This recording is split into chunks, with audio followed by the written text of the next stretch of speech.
ಇವತ್ತು ನವೆಂಬರ್ 1 ಎಲ್ರಿಗೂ ಕರ್ನಾಟಕ ರಾಜ್ಯೋತ್ಸವದ ಶುಭಾಶಯಗಳು.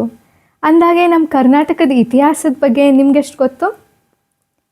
1947ರಲ್ಲಿ ನಮ್ಮ ದೇಶಕ್ಕೆ ಸ್ವತಂತ್ರ ಸಿಗುತ್ತೆ. 1950ರಲ್ಲಿ ನಮ್ಮ ಸಂವಿಧಾನ ಜಾರಿಯಾಗುತ್ತೆ.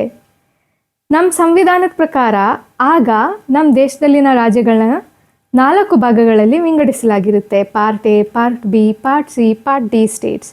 ಆದರೆ ರಾಜ್ಯಗಳ ಪುನರ್ವಿಂಗಡಣೆಯ ಕೂಗು ಜೋರಾಗಿ ಕೇಳಿಬರ್ತಾ ಇರುತ್ತೆ.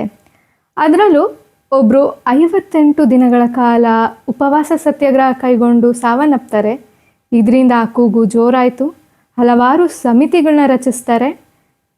ಯಾವ ಆಧಾರದ ಮೇಲೆ ಪುನರ್ವಿಂಗಡಿಸ್ಬೇಕನ್ನೋ ಚರ್ಚೆ ಹೆಚ್ಚಾಗುತ್ತೆ.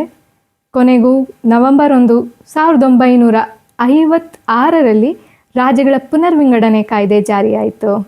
ಈ ಮೂಲಕ ಹಲವಾರು ರಾಜ್ಯಗಳು ಜನ್ಮ ತಾಳುತ್ತೆ.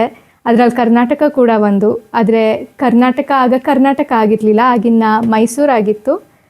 ಆ ಪುಟ್ಟ ಮೈಸೂರು ರಾಜ್ಯದೊಂದಿಗೆ ಬಾಂಬೆ, ಹೈದರಾಬಾದ್ ಹಾಗೂ ಮದ್ರಾಸಿನ ಕನ್ನಡ ಮಾತಾಡೋ ಪ್ರದೇಶಗಳನ್ನ ವಿಲೀನಗೊಳಿಸಿ ಒಂದು ದೊಡ್ಡ ಮೈಸೂರು ರಾಜ್ಯ ಆಗುತ್ತೆ.